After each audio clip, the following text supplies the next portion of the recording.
रवीश कुमार ने भी सुबह सुबह कोट पैंट झाड़ कर वीडियो बना दिया। हिंडन में पानी अधिक है, इसलिए शायद इस बार उसके किनारे नहीं गए। वैसे वो चाहें तो हिंडन नदी पर बने पुलिया से छलांग लगाकर गोता लगाते हुए रिपोर्ट तैयार कर सकते हैं, बशर्ते तैरना जानते हो।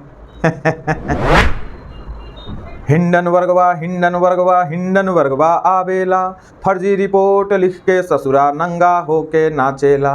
पप्पू पिंकी चमचा बेलचा खूब शोर मचावेला, देश के जनता सब कुछ बूझे बात में न आवेला। अरे माथा पीटे दांत पीसे खूब खामा नोचेला, लिबरल गैंगवा के लोगन के दांती लग लग जावेला। देश के जनता सब कुछ बूझे बात में न आवेला। साल 1937 में जर्मनी में हिटलर का राज था। जर्मनी में उन दिनों एक कमर्शियल पैसेंजर प्लेन बनाया गया और इसका नाम रखा गया हिंडनबर्ग एयरशिप या LZ-129 हिंडनबर्ग। परंतु कंपनी का रिकॉर्ड भारतीयों को लेकर अच्छा नहीं है, क्योंकि हिंडनबर्ग ने 18 महीने पहले अडानी को बर्बाद करने के मकसद से एक रिपोर्ट जारी की। इसके बाद पहले सेबी और फिर देश के सुप्रीम कोर्ट ने अडानी ग्रुप को लेकर हिंडनबर्ग की रिपोर्ट को नकार दिया था। अर्थात सेबी और सुप्रीम कोर्ट ने हिंडनबर्ग की रिपोर्ट को पूरी तरह खारिज कर दिया। लेकिन हिंडनबर्ग भला क्यों हार मान ले? वो भी द ग्रेट अमेरिका का एक संस्था, द डेवलपिंग इंडिया के एक संस्था से हार मान ले ना। दोबारा कोशिश शुरू हुई। अब की बार टारगेट किया गया सेबी को। सेबी की ही जांच में अडानी निर्दोष साबित हुए थे, तो यदि सेबी को ही भ्रष्ट साबित कर दिया जाए तो कैसा रहेगा? हिंडनबर्ग ने यह कहा कि सेबी की चीफ माधवीपुरी बूच अडानी से मिली हुई हैं और दोनों के व्यावसायिक संबंध हैं, इसलिए अभी तक अडानी पर कोई भी कार्रवाई नहीं की गई। सोचिए, जिसको लेकर सुप्रीम कोर्ट तक से फैसला आ चुका है, उसको लेकर ये जबरदस्ती करने पे तुले हुए हैं। माधवीपुरी बुच और उनके पति धवल बुच ने एक संयुक्त प्रेस बयान में जानकारी दी कि हिंडनबर्ग रिसर्च को गौतम अडानी पर उनके पुराने रिपोर्ट के लिए कारण बताओ नोटिस जारी किया गया है। इसका जवाब न देकर संस्था उल्टे सेबी को ही घेरने का प्रयास कर रही है। सेबी ने पिछले महीने यानी जुलाई 2024 में ही हिंडनबर्ग को कारण बताओ नोटिस जारी किया था। तो असल खेल यह है मित्रों। नमस्कार, मैं हूँ राजन झा और हमारे नए वीडियो में एक बार फिर से स्वागत है आपका। दोस्तों, हिंडनबर्ग ने माहौल बनाकर एक नई रिपोर्ट दुनिया के सामने पेश की। कुछ वामपंथियों और इस्लामियों को छोड़ दें तो रिपोर्ट को कोई पूछ भी नहीं रहा है। हाँ, कुछ ऐसे लोग हैं जो शेयर मार्केट और अर्थशास्त्र की जानकारी रखते हैं और वो अपने अपने तरीके से यह सिद्ध करने में लगे हैं कि रिपोर्ट में ऐसा कुछ भी नहीं है कि जिससे भारतीय बाजार में बहुत बड़ी सुनामी आ जाएगी। इसके बाद भी आपको बतलाते हैं कि इस रिपोर्ट में क्या है। उसके पहले यह जान लेते हैं कि हिंडनबर्ग क्या है। दोस्तों, हिंडनबर्ग रिसर्च अमेरिका की एक शॉर्ट सेलर रिसर्च कंपनी है। इस कंपनी का नाम हिंडनबर्ग कैसे पड़ा, इसकी कहानी भी दिलचस्प है। थोड़ा पीछे चलते हैं। साल 1937 में जर्मनी में हिटलर का राज था। जर्मनी में उन दिनों एक कमर्शियल पैसेंजर प्लेन बनाया गया और इसका नाम रखा गया हिंडनबर्ग एयरशिप या LZ-129 हिंडनबर्ग। यह उस दौर का सबसे बड़ा कमर्शियल प्लेन था। 6 मई 1937 को यह जहाज जर्मनी से अमेरिका के लिए उड़ान भरती। जब यह जहाज अमेरिका के न्यू जर्सी के ऊपर पहुंचा तो तेज धमाके के साथ प्लेन क्रैश हो गया। जहाज में सवार करीब 100 लोगों में से 35 लोगों की मौत हो गई। जांच में पता चला कि जहाज में हाइड्रोजन गैस के 16 बड़े बड़े गुब्बारे थे और इसी कारण यह हादसा हुआ था, जिसे टाला जा सकता था। अमेरिकन रिसर्च कंपनी का नाम इसी हादसे से जोड़कर रखा गया।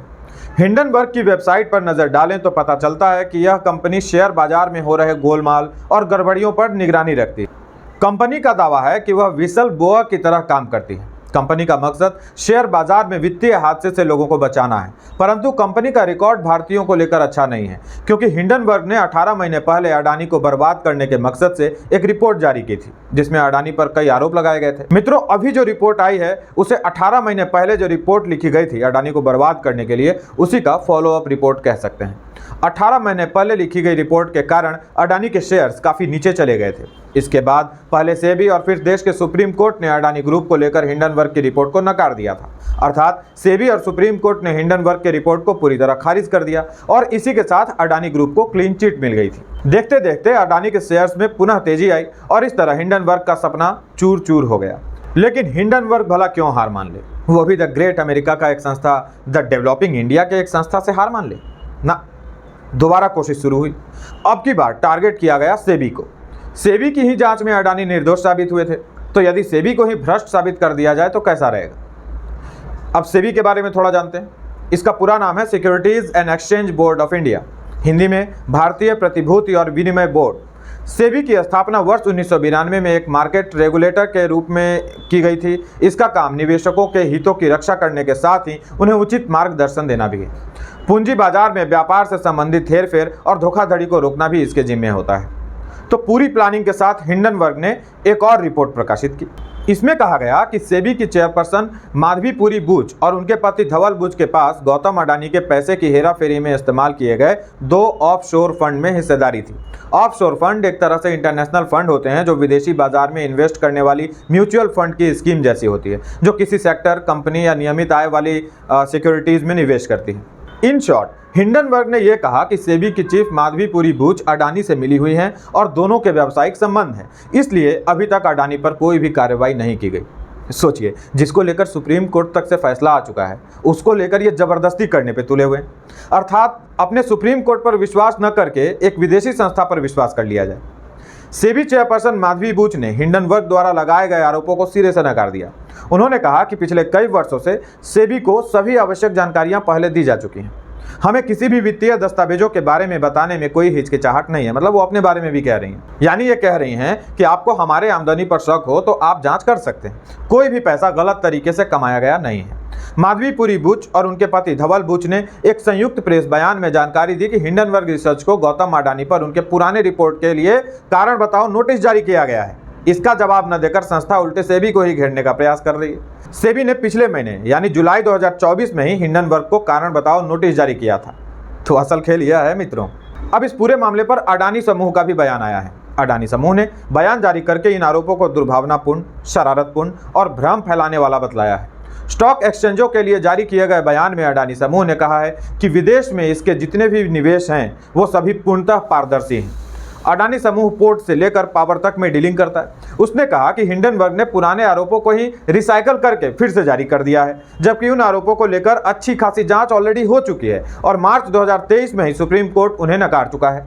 अडानी ग्रुप का कहना है कि पहले से ही सार्वजनिक जानकारियों को इकट्ठा करके बनाए गए इस रिपोर्ट को मुनाफाखोरी के लिए जारी किया गया है। इसके बाद भी देश की विपक्षी पार्टियों जैसे कांग्रेस, टीएमसी, उद्धव इत्यादि ने अडानी पर घोटाले के आरोप लगाए हैं, जबकि सुप्रीम कोर्ट पहले ही अडानी को क्लीन चिट दे चुका है। रवीश कुमार ने भी सुबह सुबह कोट पैंट झाड़ कर वीडियो बना दिया। हिंडन में पानी अधिक है, इसलिए शायद इस बार उसके किनारे नहीं गए। वैसे वो चाहें तो हिंडन नदी पर बने पुलिया से छलांग लगाकर गोता लगाते हुए रिपोर्ट तैयार कर सकते हैं, बशर्ते तैरना जानते हो। दोस्तों, इस पूरे विषय पर मैंने एक कविता लिखी है, उसको सुनिएगा। हिंडनबर्गवा हिंडनबर्गवा हिंडनबर्गवा आवेला, फर्जी रिपोर्ट लिख के ससुरा नंगा होके नाचेला, पप्पू पिंकी चमचा बेलचा खूब शोर मचावेला, देश के जनता सब कुछ बूझे बात में न आवेला, अरे माथा पीटे दांत पीसे खूब खामा नोचेला, लिबरल गैंगवा के लोगन के दांती लग लग जावेला, देश के जनता सब कुछ बूझे बात में न आवेला, हिंडनबर्गवा हिंडनबर्गवा हिंडनबर्गवा आवेला, फर्जी रिपोर्ट लिख के ससुरा नंगा होके नाचेला। आज के लिए इतना ही, मिलेंगे किसी अन्य वीडियो के साथ। वीडियो को शेयर कीजिए, चैनल को सब्सक्राइब कर लीजिए। सहायता करने के लिए QR कोड को स्कैन कीजिए। बने रहने के लिए आपका आभार, बहुत बहुत धन्यवाद।